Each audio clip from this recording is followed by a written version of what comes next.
Hello everyone, welcome back to another video. और आज के इस वीडियो में हम लोग आपको बताने जा रहे हैं टू सिन का मास्टर प्लान। लेकिन इसके साथ साथ वालिन जब टू सिन के मास्टर प्लान के बारे में जानता तो नहीं है, क्योंकि वो एक स्पिन ऑफ था।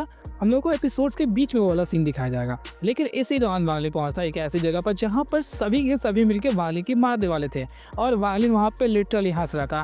और हंसना मतलब तुम लोग समझ सकते हो, या तो वालिन बहुत ज़्यादा गुस्सा है या फिर सीरियसली बहुत ज़्यादा फनी मोमेंट है। तो इस बारे में हम लोग को पता चलेगा। तो चलिए आज की इस वीडियो को बिना किसी देरी के शुरू करते हैं।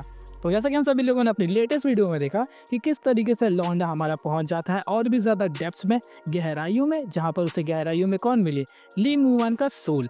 वो सोल पीस को जैसे ही वहां पे पूरी तरीके से वो रिट्राइव कर लेता है तो पता चलता है कि पूरे सुजाकू टॉम के ऊपर में भूकंप, फिल्म, महामारी आ चुका है। मतलब ये जो पूरा का पूरा कांड हो रहा है ये किसी और की वजह से नहीं बल्कि सुजाकू की वजह से हो रहा है। यस, सुजाकू ने जैसे ही उस कल्टीवेशन प्लांट क्रिस्टल को तोड़ा उसकी वजह से ही पूरे टॉम के अंदर में हड़कंप मचने लगा। और धीरे धीरे करके जैसे वो क्रिस्टल दूर होता जा रहा है वैसे वैसे करके पूरा सुजाकू टॉम डिस्ट्रॉय होते जा रहा है। यहाँ पे जितने सारे स्पेशल रूट्स वगैरह लगातार अपीयर हो रहे हैं वो सभी के सभी उन्हीं क्रिस्टल्स के अपार्ट होने की वजह से ही हो रहे हैं। शायद से मैंने लास्ट वीडियो में कह दिया था कि वो वाणी की वजह से हुआ था बाय मिस्टेकली, क्योंकि मैं वहाँ पे थोड़ा सा कंफ्यूज हो गया था।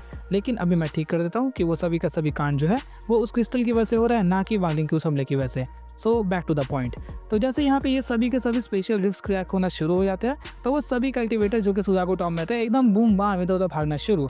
वागलिन जैसे ही उस जगह को छोड़ के आगे की तरफ में बढ़ता है तो वहाँ पर नजर आता है वही बुड्ढा कल्टीवेटर। जी हाँ, इस बुड्ढे कल्टीवेटर की हालत बहुत ज़्यादा यहाँ पर खराब थी और वो कई सारे मलबों के नीचे दबा हुआ था। मलबे जानते हो ना, बड़े बड़े पत्थर चट्टानों के नीचे। सीरियसली उसकी हालत बहुत ज़्यादा ही खराब थी। मतलब उसकी बॉडी पूरी तरीके से डैमेज हो चुकी है और उसका जो सोल है उस बॉडी को छोड़ के वहाँ से भागने का ट्राई कर ही रहा था। इसी दौरान वालिन उसका पीछे करने लगता है और फिलहाल उसकी पावर्स इतनी ज़्यादा तो नहीं है कि वो वालिन से बच सके, लेकिन स्टिल वालिन से पकड़ता उससे पहले ही उसके सामने में एक स्पेशल ड्रिफ्ट होता है जो कि उसे खींच लेता है। और उसकी औकात इतनी ज़्यादा नहीं है कि वो स्पेशल ड्रिफ्ट से बच के निकल सके।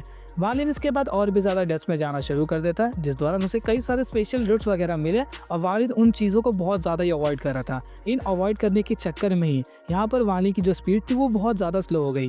मैंने बोला था कि कई सारे कल्टीवेटर्स उस रिफ्ट से बढ़ सकते हैं तो वालिन बच रहा था, लेकिन अगर उसके अंदर में एक बार चला जाएगा तो वालिन शायद से ही जिंदा बच पाए, जिस वजह से वालिन इन चीज़ों को अवॉइड करने में काफ़ी ज़्यादा स्लो हो जाता है। वालिन जैसे सुजाकू टॉम के और भी ज़्यादा डीपर रीजन्स में जाता है तो वो पहुंचता है एक अजीब सी जगह पर जहाँ पर पूरा का पूरा जो एरिया था वो डेल्टा था।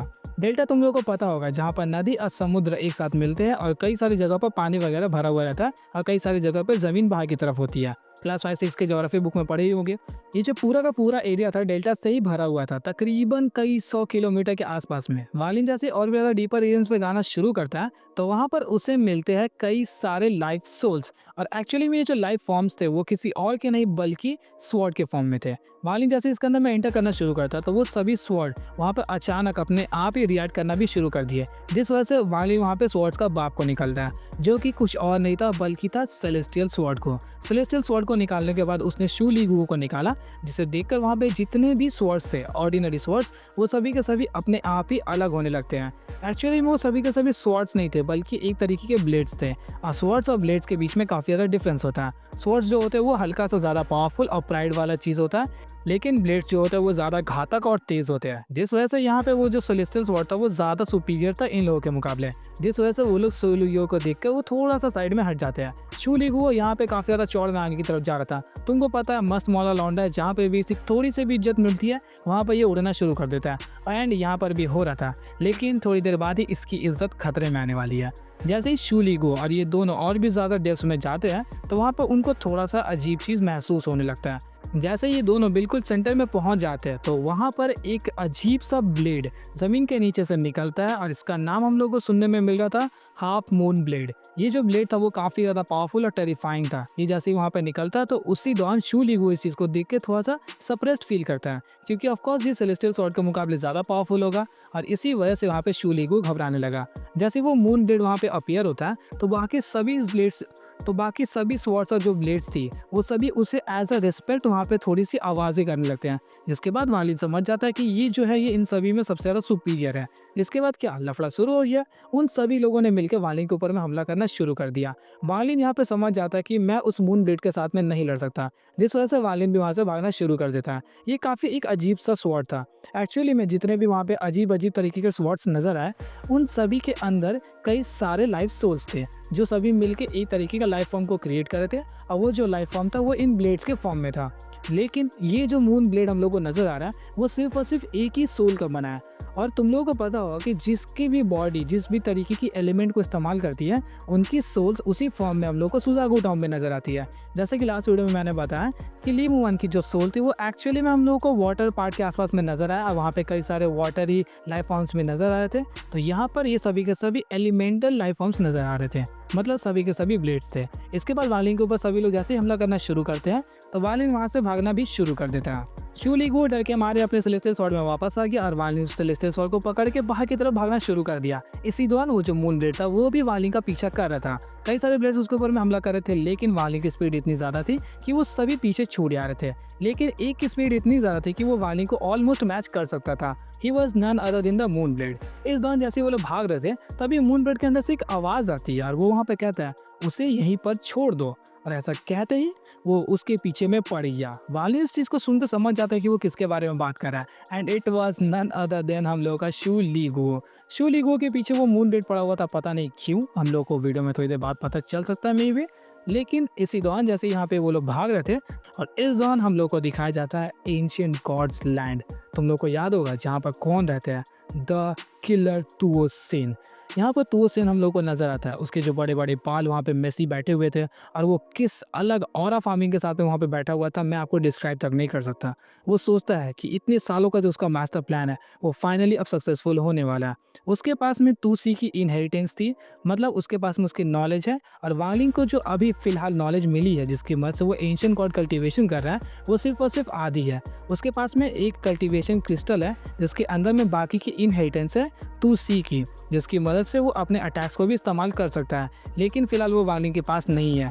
इसी दौरान यहाँ पे तुओसिन ये भी बताता है कि किस तरीके से सुजागु प्लैनेट की कोर के अंदर में एक तरीके की अजीब एनर्जी क्रिएट हो रही है जिसकी powers almost ancient God body के आसपास हो सकती है। और एक बार अगर वो क्रिस्टल तुओसिन यहाँ पे कल्टीवेशन प्लैनेट क्रिस्टल की ही बात कर रहा है जो कि एक एंशिएंट गॉड बॉडी की पावर्स को पोजेस कर रहा है। मे बी यहाँ पे कुछ फैक्टर्स होंगे जिस वजह से इन लोगों की पावर्स ऑलमोस्ट इक्वल नजर आ रही है, लेकिन यहाँ पे तुओसिन बताता है कि अगर उसे ये क्रिस्टल मिल गया तो वो आसानी से उस सील को ब्रेक कर सकता है जो कि उसे एंशिएंट गॉड लाइफ में ट्रैप करके रखी है। जिसके बाद वो वापस से इसी जगह पर आएगा सुजाकू के ऊपर में, जहाँ पर फोर्सेकन इमॉर्टल क्लैन वालों के पास में एंशिएंट गॉड लैंड है जहाँ पर वो अपने स्पेल्स को इस्तेमाल कर सकता है।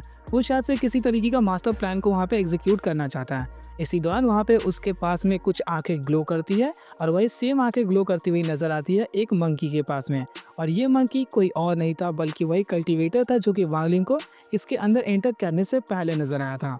और नॉवेल्स के अंदर हम लोगों को ये मंकी तो नजर नहीं आया, लेकिन डायरेक्टली हम लोग को तुओसिन को दिखा दिया गया कि तुओसिन और इस बुड्ढे के बीच में जरूर कोई ना कोई लिंक है, एंड एक्चुअली में ये कोई और नहीं है बल्कि तुओसिन का मैसेंजर है जिसे उसने भेजा इस कल्टीवेशन प्लांट क्रिस्टल के लिए। इसके बाद हम लोग को वापस से सीन दिखाया जाता है किसका, वांगलिन का। वांगलिन यहाँ पे क्या कर रहा था कि अभी भी भाग रहा था, उसके पीछे में कई सारे ट्रेजर्स, मतलब वो सभी के सभी स्वॉर्ड्स और ब्लेड्स, इनफैक्ट वो मून ब्लेड भी उसका पीछा कर रहा था। वांगलिन यहाँ पे काफी तेजी से भागता है, लेकिन जैसे ही वो मून ब्लेड उसके पास आने वाला था तभी सडनली वो गायब होता और 5000 किलोमीटर आगे की तरफ में चला जाता। इस चीज़ को देखकर वहाँ पे वो जो मून ब्लेड था इरिटेट हो जाता, लेकिन बार बार उसके पास में पहुँच जा रहा था। बार बार वालिन ऐसे कर रहा था और बार बार वो मून ब्लेड इरिटेट होते आ रहा था। इसी दौरान वहाँ पे वालिन लिटरली हंसने लगता है। वो हंसने लगता है सिर्फ एक ही रीज़न की वजह से कि पास के दौरान जब वो काफ़ी ज़्यादा कमज़ोर था तब उसे किस तरीके से पावरफुल कल्टीवेटर्स दौड़ाया करते थे, और आज फिर से वालिन को सेम फीलिंग आ रही थी। और वालिन यहाँ पे हंसते हुए कई बार उस मून ब्लेड को छेड़ देना था। वालिन जैसे और भी आगे की तरफ बढ़ता है तो आसपास के और भी कल्टीवेटर्स उसे देखते हैं, लेकिन जैसे ही वो लोग उसके पीछे के उन स्वॉर्ड्स को देखते हैं तो वो लोग वहीं से रफू चक्कर हो जाते हैं। इसी दौरान वालिन को सामने में 2 कल्टीवेटर्स नजर आए, एंड यस यहाँ पे फिर से एक महिला थी और एक पुरुष था। जो पुरुष था वो उसका दोस्त है, मित्र, जिसका नाम है जो वूताई, पहचान लिए होगे। इसके अलावा वहाँ पे जो लड़की नजर आती है उसका नाम था जीशिन, वही लड़के जिसके दादाजी के साथ में वालिन के एंशिएंट गॉड ने कूट वूट दिया था, याद है ना। वो पिंक व्हील वाली लड़की वही लड़की थी। जिसके बाद उन दोनों के पास में वालिन पहुंचता है तो उस चीज़ को देख के ज़ौ वुतान वहाँ से भागना शुरू कर देता है, क्योंकि वो वालिन को देख के नहीं भाग रहा था बल्कि वालिन के पीछे के उन स्वॉर्ड्स को देख के भाग रहा था। इसके साथ साथ यहाँ पे जी शिन भी भागना शुरू कर देती है, क्योंकि वो ऑलरेडी वालिन से डरती थी। इसके साथ ये दोनों यहाँ पे भागना शुरू कर दिए। पीछे से वालिन ने ज़ौ वुताई को आवाज़ निकाला कि रुको मेरे दोस्त, मैं आ रहा हूँ तुम्हारे पास। लेकिन ज़ौ वुताई उस चीज़ को इग्नोर मारता हुआ आगे की तरफ भागते आता है। इसी दौरान वांग लिन उसका पीछा करके उसके पास में पहुंच गया। इसके बाद वो तीनों काफ़ी तेज़ी से वहाँ पे भागने लगे। ज़ौ वुताई सोचता है एक तो ये मेरे पास आया, साथ ही साथ एक नया लफड़ा लेके आया। यहीं पर जी शिन सोच रही थी कि क्यों ना इन दोनों को छोड़ के मैं अलग रास्ते भाग जाऊँ, लेकिन मैं बिना ज़ौ वुताई के जिंदा भी शायद नहीं रह पाऊंगी। मतलब वो उसको एज अ कंपेनियन के रूप में अच्छा मान के रखी थी। इसी दौरान वो तीनों काफ़ी तेज़ी से भाग रहे थे। वो सभी के सभी ट्रेसर्स उनका पीछा कर रहे थे। बिल्कुल चूहे बिल्ली का खेल लग रहा था। मतलब यहाँ पे चूहे उसके पीछे कर रहे थे, लेकिन 3-3 बिल्लियाँ भाग रही थी। इसी दौरान वहाँ पे अचानक से मून बेड का जो स्पीड था वो बढ़ जाता है और वहाँ पे ज़ौ वुताई या जी शिन को पीछे छोड़ देता है। जिसके बाद ज़ौ वुताई वहाँ पे राहत की सांस लिया कि फाइनली ये मेरा नहीं बल्कि वालिन का पीछा कर रहा था। इसी दौरान वहाँ पे जी शिन भी ज़ौ वुताई से किसी रीजन की वजह से अलग हो जाती है और इसके साथ साथ वो जो मून बेड था वालिन के पीछे पहुँचते बोलता है उसे मेरे हवाले कर दो। लेकिन वालिन स्टिल उस मून ब्लेड के साथ में खेलना कंटिन्यू रखता है। लेकिन इस दौरान तक वो जो मून ब्लेड था वो उसका और भी ज़्यादा पीछा करते हुए वो लोग फाइनली उस जगह पे पहुंच चुके थे, मतलब वो डेल्टा रीजन के पास, जहां पर से वो स्वॉर्ड्स जो थे वो वानी का पीछा करना छोड़ देते हैं। वो सभी स्वॉर्ड्स तो छोड़ दिए, लेकिन मून ब्लेड उसका पीछा नहीं छोड़ता। वालिन जैसे ही उसके बाहर आता है तो वो स्टिल अभी भी उसका पीछा किए जा रहा था और इस दौरान तक उसने वालिन के ऊपर में कई सारे हमले भी कर दिए। वालिन के ऊपर में जैसे ही हमला होता है तो वालिन समझ पाता है कि उसके हाथ के ऊपर में चोट लग गया है, उसके पैर के ऊपर में और ऐसे बॉडी के ऊपर में कई सारे घाव थे। वालिन समझ जाता है कि मून ब्लेड की जो स्पीड है वो 4th सोल से कम नहीं है। एक नीडल इतना ज़्यादा पावरफुल था कि उसने ज़ू क्विज जी को वहाँ पे घबरा के रख दिया। तो ये ब्लेड सोचो कितना ज़्यादा टेरिफाइंग होगा। जिस वजह से वालिन एक बार सोचने लगता है कि आखिर ये किसका सोल पीस है जो कि इतना ज़्यादा टेरिफाइंग पावर्स पोजेस करता है। इसी दौरान उसने यहाँ पर सोचा कि फिलहाल मैं इससे लड़ नहीं सकता, जिस वजह से आखिर क्या करना पड़ेगा, उसे खुद की दोस्त की कुर्बानी देनी पड़ेगी। और उसने वहाँ पर लिटरली सेलेस्टियल स्वॉर्ड से सू लीगुओ को बाहर निकाल दिया और कहता है तुम इसे संभालो, बाद में मैं तुम्हें बचाने आऊँगा। और ऐसा कहते ही उसने शू लीगुओ को वहाँ पर छोड़ा और वहाँ से भाग जाता है। इसी दौरान मून ब्लेड पीछे से जैसे ही आया उसने शू लीगुओ को पकड़ा और वहाँ से गायब हो गया। एंड वालिन अच्छी तरीके से जानता था कि वो लोग शू लीगुओ को कुछ नहीं करेंगे, क्योंकि शू लीगुओ को उन लोगों को डिस्ट्रॉय नहीं करना, उनके इंटेंशंस कुछ और ही है। इसके बाद ही वालिन खुद की वुंड्स को रिकवर करते हुए और भी आगे की तरफ बढ़ता है और वहाँ पर वो एक्चुअली में जा रहा था स्पिरिट माउंटेन की तरफ। जैसे ही वो स्पिरिट माउंटेन की तरफ में जा रहा था तभी सडनली रास्ते में उसे एक लड़की नजर आई जिसने रेड कलर के ड्रेसेस पहने हुए थे और वो लड़की को एक ही नज़र में वालिन पहचान लेता है, जो कि कोई और नहीं था बल्कि थी रेड बटरफ्लाई।